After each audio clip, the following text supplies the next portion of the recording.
First, congratulations, Mrinal, for this success.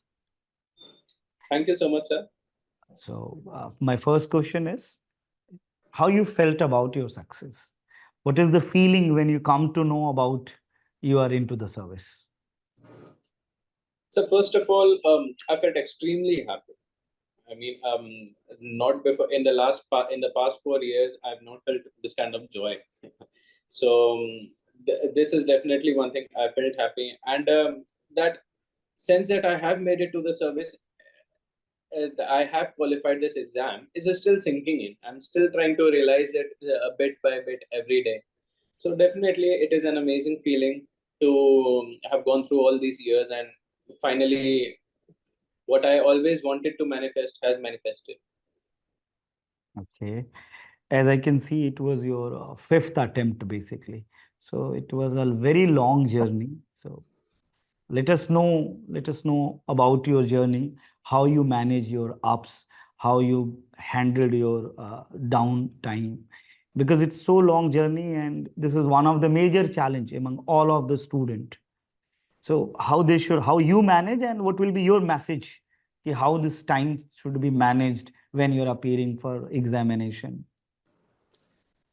So definitely, I graduated in 2019. I pursued bachelor in technology, and after my graduation, I jumped straight into the preparation. I moved to Delhi to pursue the preparation in 2019, and in 2019 itself, though because of suggestions of others, so I gave my first attempt. It wasn't with any much preparation, just to get the hang of the examination, like what it is, just to get the idea. I gave that examination, though I wouldn't suggest anybody to do that. I do accept that that was a mistake. Always give your attempt with full preparation. So that was the first attempt. It wasn't with much preparation, but after I did my coaching, then came the another attempt.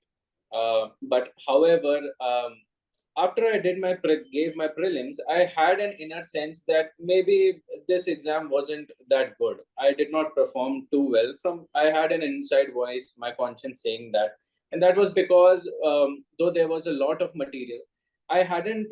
I did study it. I made notes, but I hadn't consolidated it. I hadn't solidified it in my mind through several revisions. So my that second attempt did not qualify because of this. And in my third attempt, I did all that. I did several revisions. I looked up several toppers talk about what kind of strategies to follow, what kind of sources to follow, how to study those. I did study. I studied hard. However, I couldn't qualify that attempt too. That was quite saddening, quite disheartening. But when the result came about that attempt, I realized that I had missed the cutoff only by few marks. So even after giving the attempt, I checked with multiple answer keys. So I realized that yes, it is not cleared. That is saddening. But the good part in this entire thing was that I have made it a bit close. The gap is only of a few questions or a few marks, and also my CSAT. I realized I didn't qualify in that attempt.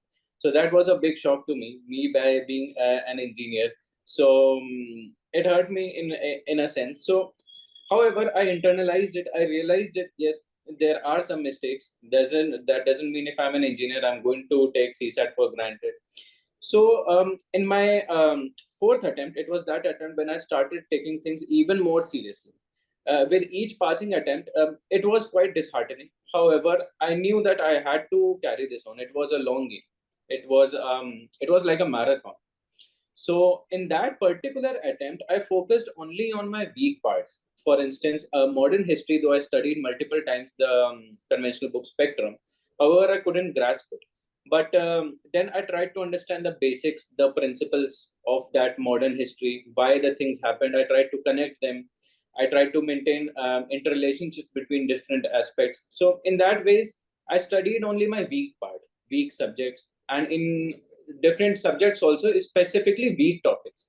And I very much focused on those only. Another thing different I did in this attempt, in my fourth attempt, was I rigorously practiced the previous year questions, not just practiced, but I rigorously analyzed. I took entire week to just go through 7 or 8 previous year questions. I made notes. I not just went through questions, but I went through each of the statements and tried to interlink them with different years. And what are the patterns? What are the linkages between the things that help to qualify the prelims? So I did these two major things, and fortunately, in my fourth attempt, I did qualify the prelims. So it was a ray of hope for me. Finally, I qualified at least once. And after that, I straight away jumped into the mains preparation. My optional is geography. So with that, I did multiple revisions of the subject. I opted for test series and all.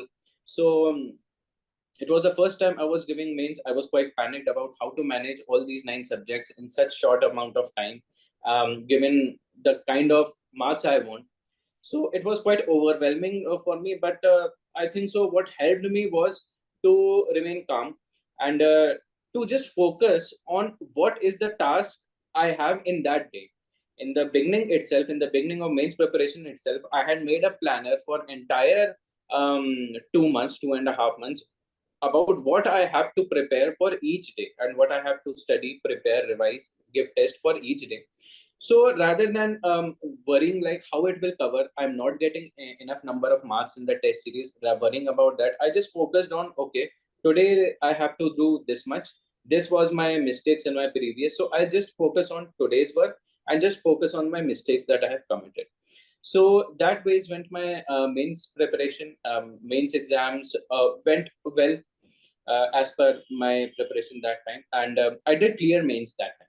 So I did made it to the interview, and in when I realized that I did clear, I started preparing for the interview. I started taking interview guidance. I got associated with Next IES at that time. So I got a lot of help from the mentors over there. So that happened, and I did prepare for the interview, and I did give. An interview went pretty well, though it was quite random. The questions were asked; those were quite random, and I did not expect. But fortunately, I was able to handle them that. And when the result came, I was quite assured, like maybe I would get some rank. So, but when the result came, the result was that I did not qualify. I looked up my mark sheet in the I looked up my marks in the evening, and I realized that I have missed the cutoff by 5 minutes. That was a really low point in the entire phase of preparation. Like all that had been accumulated from past 3 years, and I did make it this close, but I couldn't make it. So that was one thing, pretty overwhelming mentally and both emotionally, and more so because there was fear about in next 4 days there would be another prelims. So immediately I just sat and blocked all my emotions and just sat with the books. I realized what mistakes I had made in my previous prelims or what worked in my previous prelims, and I just tried to do some analysis about what could come, and devoted all my time for that only. And we all know what kind of paper this prelims was. It was quite unexpected, both GS paper, GS and the CSAT. However, after I gave my prelims, I was almost hopeless that I had such short time of preparation, and the question paper was quite unexpected. Though during the giving exam, I had done the prelims with the best of my ability. So after the exam, I I thought the chances are that maybe it would not qualify, or maybe it would qualify. So it was very dicey. However, when the results came few weeks later, I saw my name in the list, and I was quite happy. And I just thought that maybe God has given me the second chance to prove myself. So I just took it that ways, um, and I just also had the fear, like I had put in so much effort of doing mains last time. How am I going to do it again? Because it is extremely intensive period of studying the mains preparation. However, I again did the same thing. Rather than worrying about the entire mountain, I just focused on the what lies next. What is my next step? So again, I printed got print of my mark sheet. I saw what were the particular weakness, why my marks were low, in what particular topics what marks were low, like in optional what I had to do.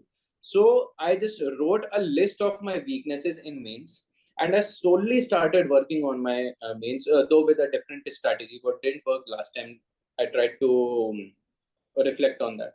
So like essay, I last time I did not practice many essays, but this time I practiced with the essays of previous year toppers.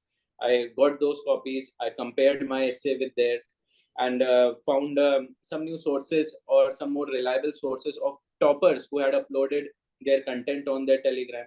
I utilized very rigorously the Telegram channels.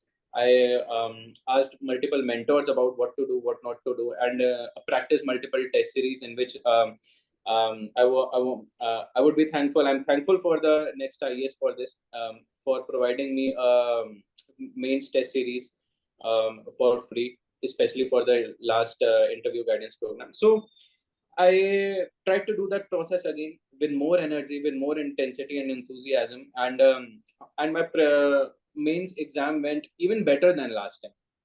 It was better, and after this exam, I had a inner conscience in that I have given my best, and maybe I should qualify. There are chances that I would qualify, and fortunately, the result came. I made it to the mains list, and then the interview came.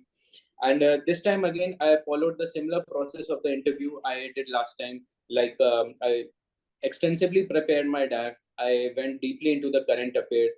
So through this, when my interview was on 28th February, it was quite on the predictable lines. I had given only a few marks, not many this time. I focused only on my content and my presentation especially. So the interview went well. It was very much DAF oriented interview, and that I was quite confident upon. And I just spoke my heart out over there.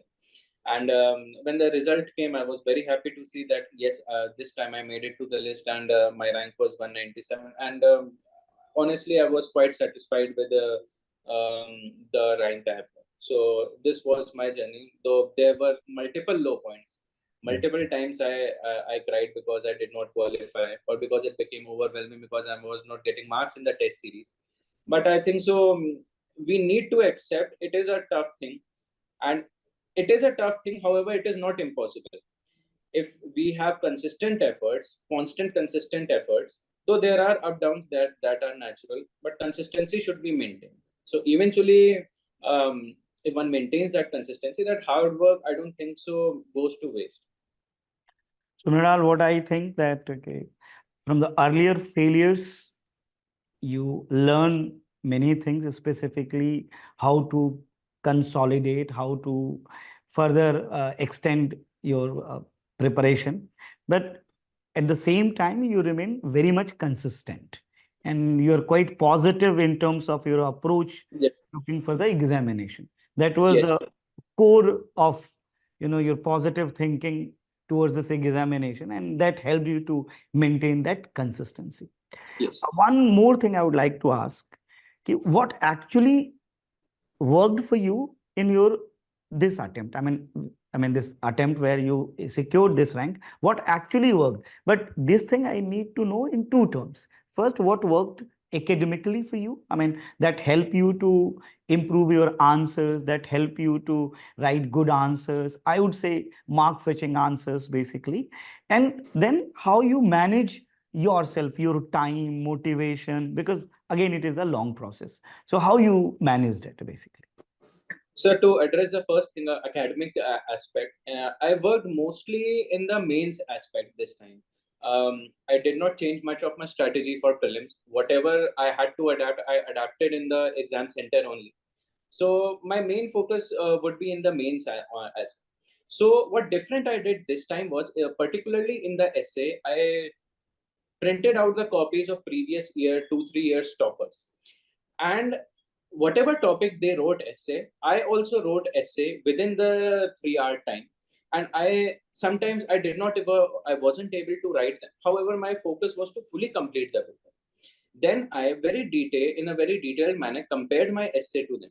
From those copies, I tried to borrow what kind of introduction they are writing, what kind of anecdote they are writing, what kind of data they are doing. So I used to learn from the toppers in my essay. Last time I did not do that. And particularly, next thing in my GS4, in the ethics paper, this time again changed my approach. Rather than focusing upon the conventional coaching material, I did not find them that I was able to adapt with. Then I turned to the notes of the toppers. There are multiple communities of Telegram in which multiple toppers make their channel. That is a very common thing. I scrolled through them. I looked multiple notes of there, and few of them I found very helpful that were adapted to my way of studying. So through them, I borrowed multiple examples, and I also realized by analyzing previous year topper copies, like whoever gets good marks in essay, one thing is common, though their clarity of expression is all right, but examples are sprinkled in almost every point. Every point has some or the other good number of examples. That I realized I lacked last time. In last attempt, I got 101 marks in GS4, but I tried to incorporate those examples. I made a matrix of examples for every keyword. These are the examples that could be used. And I learned them, I understood them. And because of them, I think so, it helped me to get around 119 marks this time. So these were the two major approaches. And in other GS3, there was some improvement in that also. I tried to focus on writing multiple examples in agriculture. Whatever point I'm writing, I used to write examples of those points. In internal security, I used to write multiple points. And along with this, I supplemented the notes with the notes of multiple toppers. Um, so that is the one thing I used. And additionally, I practiced more and more previous year questions this year than last year. I realized this was one thing that I had lacked. And there were multiple themes that I could not anticipate last time, which I was more able to predict this time. And question paper did came on those predictable lines.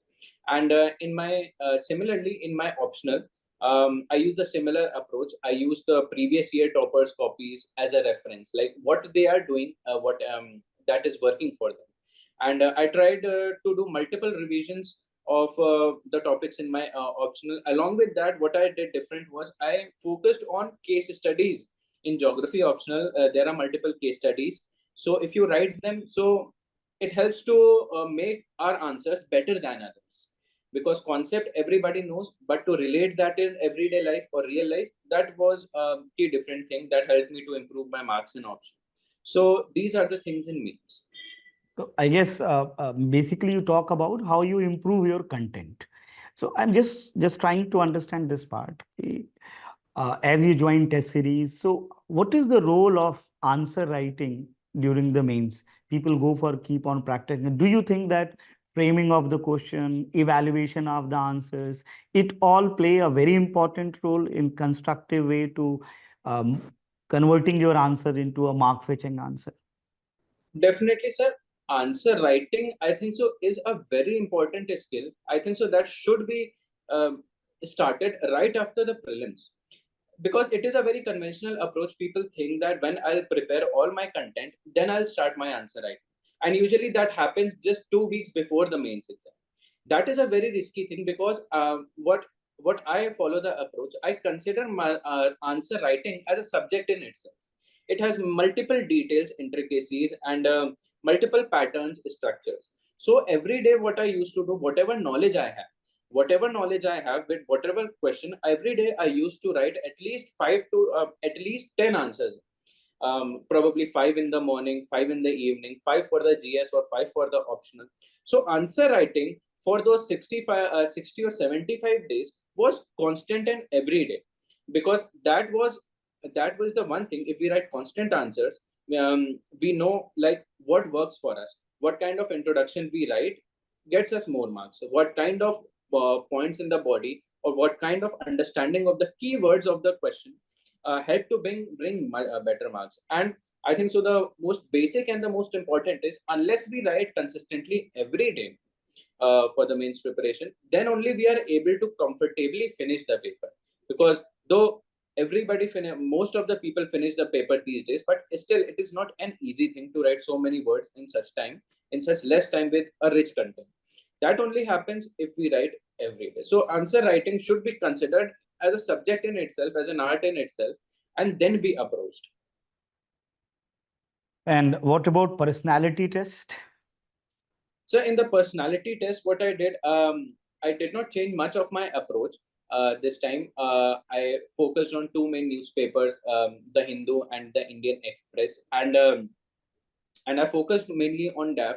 I tried to do more analysis about what could be the branched off questions that could be asked from each of the keywords.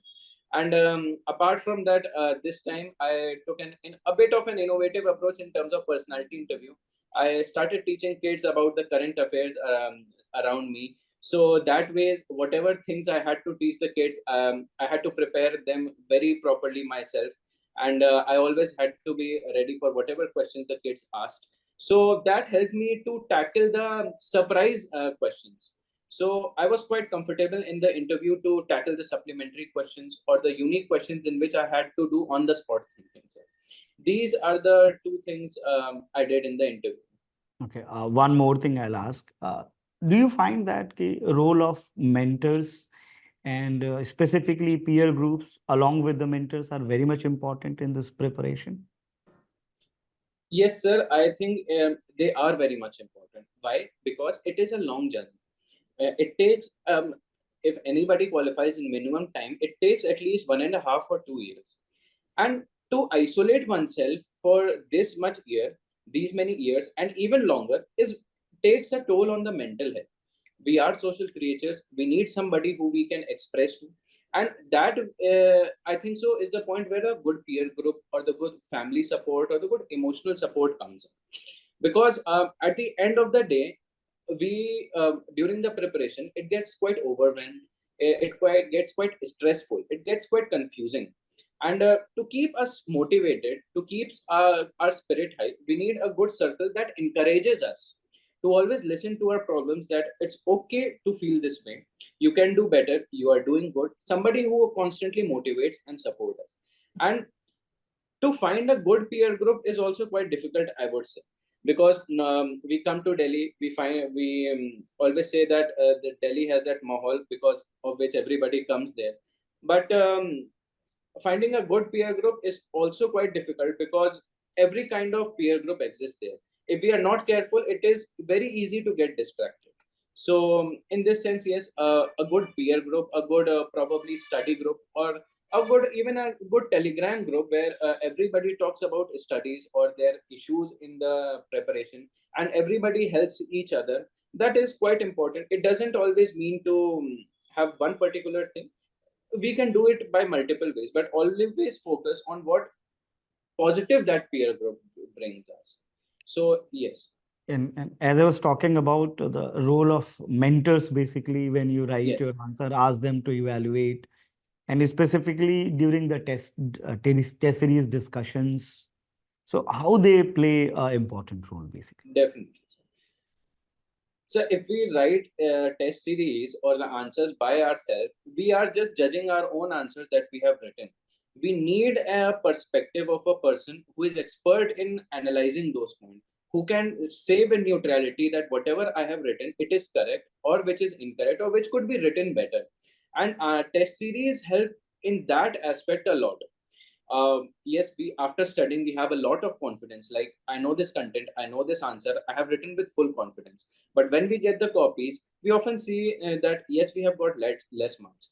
Why? Because those mentors have said that these are the points we have not clearly understood. Maybe we haven't clearly even understood the question, so we need somebody to tell what mistakes we are making, because it gets confusing if we analyze our own mistakes. We always think that we are right. So in that ways, mentors help to motivate us, to correct us.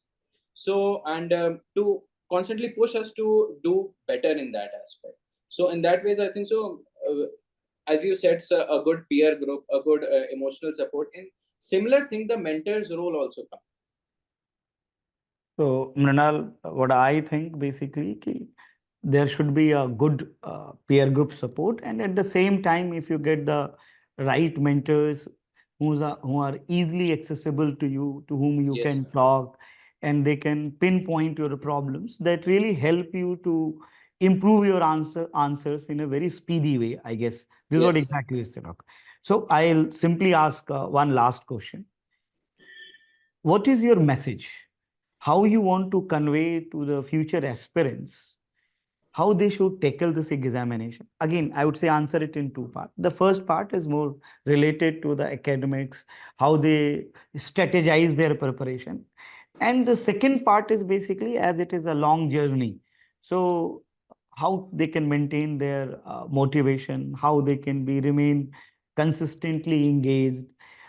We also come to know that students, once they are not able to clear prelims for 4 5 months, 3 4 months, they stop their studies, go back to their places, and then come again back and they start preparation. So in this context, basically, what is your opinion and what is your experience? What is your message? So my message is for the academic part, always focus not just on hard work but also on smart work. Yes, you have to work for long. You have to study for long number of hours. You have to cover a lot of content, but be smart in that. See what the exam is demanding. See what the question paper is asking, and see what you are more comfortable and in what way you are more able to answer those things or prepare those things. So this is the first thing.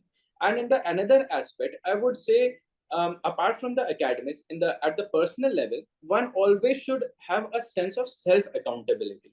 If there is no accountability, there is difficulty in acceptance of such failure, of the failures, of the successes, and understanding oneself.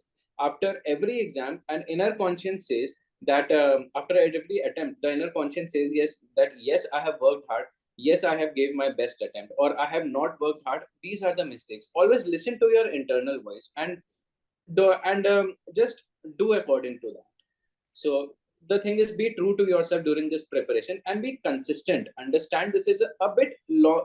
It could take a long time. So discipline and consistency for maintaining that level of effort is, I think, so utmost thing that helps to qualify.